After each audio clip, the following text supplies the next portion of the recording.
শোনা যায় ৩৭ ঘন্টা পরে শুক্রবার বিকেলে বিশ্ববিদ্যালয় কর্তৃপক্ষের তরফে যাদবপুর থানায় অভিযোগ দায়ের করা হয়েছিল। পুলিশ নিজেও একটি মামলা রুজু করেছিল, কিন্তু ৪৮ ঘন্টা গতিশীল অব্যাহত হলে এখনো পর্যন্ত যাদবপুর কর্মীকেও গ্রেপ্তার হলো। আমরা তো বারবার বলছি, যাদবপুর বিশ্ববিদ্যালয়ে যারা মাঝরাতে হামলা করেছে কেন গ্রেফতার হচ্ছে না? এন্টালি থানায় যারা তালা বন্ধ করে দিল কেন গ্রেফতার হচ্ছে না? যাদবপুরে বিশ্ববিদ্যালয়ে বাইরে থেকে গিয়ে আগুন লাগাবার চেষ্টা, সেখানে হামলা ছাত্রছাত্রীদের উপর, কেন অ্যারেস্ট হবে না? কেন এমব্লেম ভাঙলো, এমব্লেমের উপর পা দিয়ে দাঁড়িয়ে আছে, মানে কি?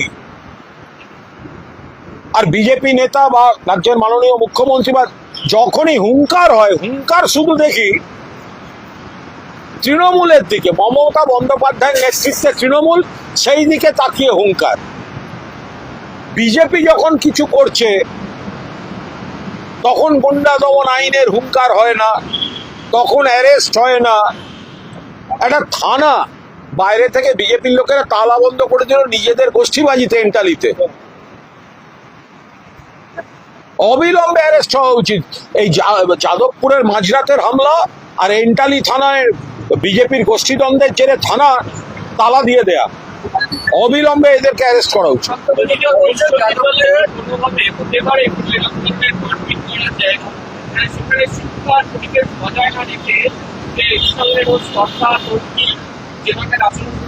দেখুন, ছাত্রদের মধ্যে মত পার্থক্য ইত্যাদি থাকতে পারে, তাদের বেশ কিছু কাজ আমরা সমর্থন হয়তো করিও না, বাট ছাত্র সমাজ যদি বিশ্ববিদ্যালয়ের মধ্যে আক্রান্ত হয়, তো যারা আক্রমণ করবে, গুন্ডামি করবে, বাইরের থেকে গুন্ডা নিয়ে গিয়ে বিশ্ববিদ্যালয় অ্যাটাক করবে, আমরা সবসময় ছাত্রদের পাশে ছিলাম, আছি, থাকবো। মাঝরাতে কার নির্দেশে নিরাপত্তা রক্ষীরা গেটটা খুলে দিলেন যেখানে বাইরের লোক? সেটা তদন্ত করে দেখা হোক যে বাইরের লোকদের কিভাবে ঢোকার ব্যবস্থা করে দেওয়া হলো, বাইরের লোক ঢুকলো কিভাবে, কারা দায়ী, বাইরের লোকটা ঢুকলো কিভাবে, হামলা চললো কেন? বিধায়ককে তো একজনকে দেখা গেল, যদিও সেই কেন্দ্রের নয়, তিনি তো আবার ইতিহাস ভূগোলই জানেন না কোন কেন্দ্রে তার কোনটা পড়ে আর কোনটা পড়ে না, তো তাকে দেখা গেল বলছেন সারা রাত হামলা চলবে, তাণ্ডব চলবে। সুকান্ত মজুমদার বলছেন ছাত্রদের ঝামেলায় বড়দের নাটকাই। খুবই ভালো। তেমনি বিশ্ববিদ্যালয়ের ভেতরে ছাত্রছাত্রীদের উপর হামলা করতে বাইরে থেকে গুন্ডা না পাঠানোও ভালো, সেটাও সুকান্ত বাবুর মনে রাখা উচিত। ছাত্রদের বিষয়ে বড়দের না ঢোকা ভালো, বেশ কথা। তাহলে বিশ্ববিদ্যালয়ের ভেতরে ছাত্রছাত্রীদের জন্য বাইরের গুন্ডা ঢোকাটা কি ভালো? তাহলে বাইরের গুন্ডা ঢুকছে কেন? আপনার এমএলএ বড় বড় কথা বলছে কেন? এমএলএ কি বয়স কম, মানে দুম করে এমএলএ হয়ে গেছে, বড় নন? আপনি তাই যাদবপুরের ঘটনার পর অর্থমন্ত্রী স্বপন দাস তিনি ঘটনা চিন্তা করে তিনি একটি ভিডিও বার্তা পর্যন্ত দিয়েছেন। আজকে অগ্নিমিত্রা পাল তার পাশে দাঁড়াতে তিনি বললেন যাদবপুর বিশ্ববিদ্যালয়ে যেটা হয়েছে সেটা অত্যন্ত নিন্দনীয়। তো যাদবপুর বিশ্ববিদ্যালয়ে যেটা হয়েছে নিন্দনীয় তো আমরা প্রথম থেকে বলছি, এবং যাদবপুর বিশ্ববিদ্যালয় গোটা দেশের প্রথম 10টি বিশ্ববিদ্যালয়ের মধ্যে মেধায় রয়েছে, বাংলার কার্যত সেরা মেধার দিক থেকে। তাদের কিছু ছাত্রছাত্রীর কিছু আচরণে আমাদের মত পার্থক্য আছে বা সমালোচনার জায়গা আছে, কিন্তু তা বলে তাদের মাঝরাতে গিয়ে বিজেপির গুন্ডারা অ্যাটাক করবে, এটা তো হতে পারে না। নিন্দা করতে তো দেরি হলো কেন? নিন্দা তো আমরা প্রথম থেকে করেছি। আর মুখে নিন্দা করে কি হবে মন্ত্রীদের? এখনো একজনও গুন্ডা অ্যারেস্ট হলো না কেন? মন্ত্রীদের নিন্দা শুনে আমরা কি করব? মন্ত্রীদের তো হাতে ক্ষমতা, তাহলে পুলিশ পাঠান, অ্যারেস্ট করুন। ভিডিওতে তো দেখা যাচ্ছে কারা কারা আছে। ভিডিওতে দেখা যাচ্ছে গেটও খুলে দেওয়া হয়েছে। যারা যারা এই গুন্ডাগুলোকে ঢুকিয়েছে, ঢুকতে সাহায্য করেছে, মদত করেছে, প্রত্যেককে অ্যারেস্ট করা উচিত। একটি ভাইরাল ভিডিও এই যাদবপুর ঘটনা, সেখানে দেখা যাচ্ছে যে যারা বহিরাগতরা ঢুকেছিল ক্যাম্পাসের মধ্যে, তারা শাসনের স্বরে ছাত্রছাত্রীদেরকে বলছে বন্দে মাতরম বল ছেড়ে দেবে, ভারত মাতা কি জয় বল ছেড়ে দেবে। অভিযোগ হচ্ছে বয়ফ্রেন্ড বলতে বলা হয়েছে উপরে।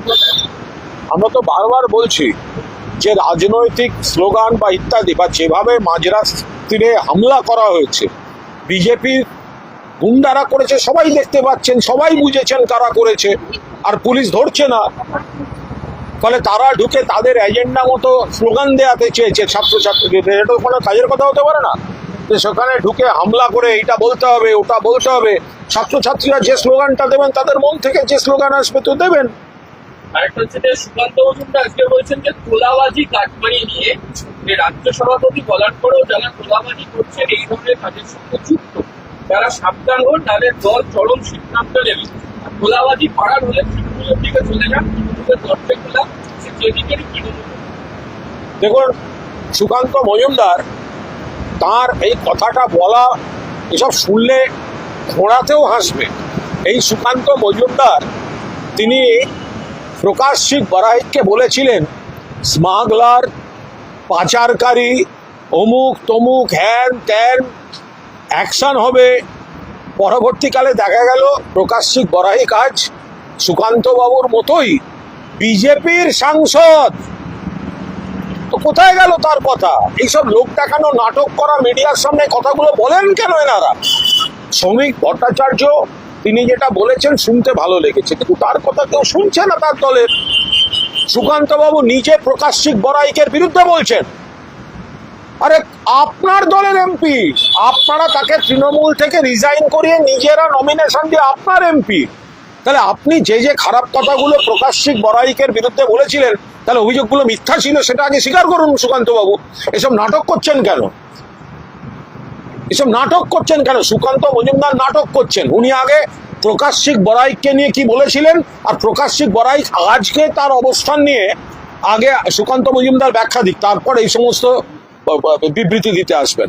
বিজেপি তোলাবাজি এমন পর্যায়ে পৌঁছেছে যে আজকে 10 বার মন্ডল সভাপতিকে ফ্লেক্স ছাপিয়ে এলাকায় ডিসপ্লে করতে হচ্ছে। আমি সেটাই বলে দিচ্ছি, আমার নাম করে বা ছবি দেখিয়ে টাকা চাইলে দেবে।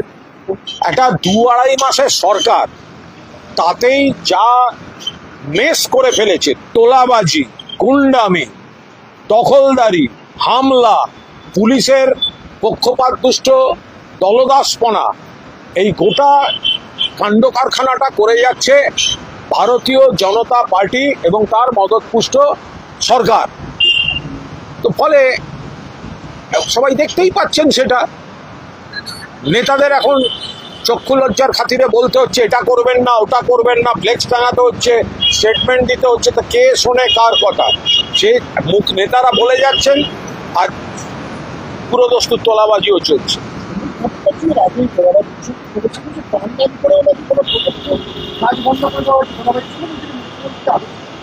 আজকে কক্সবাজারে বলতে ডিসপ্লে করা হচ্ছে তোলাবাজি করবে না আমার ছবি ব্যবহার। এই কথাগুলো বলার মানে কি? বিজেপি মুখে যেটা বলছে সেটা মুখের কথা কাজে পরিণত হচ্ছে না। 2-2.5 মাসের মধ্যে তোলাবাজি যে শিল্পের পর্যায়ে নিয়ে গেছে, তাতে জিতেন্দ্র তেওয়ারির মতো বিধায়ককে বলতে হচ্ছে 15 বছর দূরের কথা, 2 মাসের মধ্যে আমাদের কর্মীরা তৃণমূলকে টপকে গেছে। আর যাদের বিরুদ্ধে অভিযোগ ছিল সেগুলো তো সব এখন নয় ভালো তৃণমূল আর নয় বিজেপি হয়ে যাচ্ছে। আমাদের সাংসদ, তার বিরুদ্ধে ছিল সমস্ত রকম অভিযোগ বিজেপির তরফে বলা হতো, তাকে রিজাইন করিয়ে বিজেপিরই সাংসদ করে আনা হলো। তাহলে বিজেপির কথা বলার মানে কি? বেঙ্গালিটা একটু আসবে। বেঙ্গালি পার্কে পুজো, দুর্গা পুজো নিয়ে বিজেপির চরম গোষ্ঠীকন্দল রাজ্যে থানায় তো তারা লাগানোই হলো। একই সঙ্গে গোষ্ঠীকন্দলের থেকে পুরসভার যে পার্ক, সেই পার্কেও তারা লাগিয়ে দেওয়া হলো। আজকে পুরসভা তারা দিয়েছে। না, এটা তো একটা দুর্বল প্রশাসন। সম্পূর্ণভাবে শুধুমাত্র হুমকি দেওয়া হচ্ছে মাননীয় মুখ্যমন্ত্রী এবং সরকারের লোকেরা, শুধু মমতা বন্দ্যোপাধ্যায় সৈনিকদের উপর হুমকি আর পুলিশ প্রশাসনকে লেলিয়ে দেয়া। বাকি যেগুলোর বিরুদ্ধে অভিযোগ ছিল তারা বিজেপিতে চলে যাচ্ছে, ভালো তৃণমূল সাজছে, মানে বালিশ তৃণমূল সাজছে। আবার উল্টো দিকে পাশাপাশি এলাকায় এত গন্ডগোল করছে কিন্তু পুলিশ তাদের কোনো ব্যবস্থা নিচ্ছে না। এন্টালিতে এমন গোষ্ঠীবাজি, যারা থানায় তালা মেরে দিল,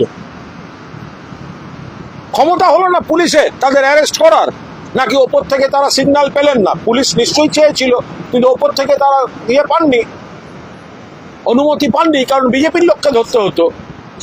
প্রকৃতিবান রাষ্ট্র হচ্ছে যাবতীয় লাইসেন্স নেই হোটেলগুলোকে, সব আগেকার পুরোপুরি। আমি এই কথাগুলো মাননীয় মন্ত্রী অগ্নিমিত্রা পাল আগের মেয়র বা পুরমন্ত্রীর বিরুদ্ধে যদি কোনো গুরুতর অভিযোগ করে থাকেন, খামোকা বাজার গরম না করে তো তার বিরুদ্ধে আইনি ব্যবস্থা নিন। কথায় কথায় বলবেন এটা আগের সরকারের আগের সরকারের আগের সরকারের, আরে আগের সরকারের প্রাক্তন মেয়র, প্রাক্তন পুরমন্ত্রী, তিনি তো এখন বালিশ তৃণমূলে নাম লিখিয়েছেন। বিধানসভায় অগ্নিমিত্রা পালের বাজেটে প্রাক্তন পুরমন্ত্রী বলছেন, আরে আমি তো আপনাদের হয়ে বলছি, আমায় জোর করে কেন বিরোধী ভাবছেন? অগ্নিমিত্রা পাল এইভাবে হাওয়ায় কথা না ভাসিয়ে দিয়ে যদি তার নির্দিষ্ট কোনো অভিযোগ থাকে তাহলে প্রাক্তন মেয়র বা প্রাক্তন পুরমন্ত্রীর বিরুদ্ধে আইনি পদক্ষেপ নিন, না হলে আপনার এই কথাবার্তাগুলো জাস্ট বন্ধ করুন।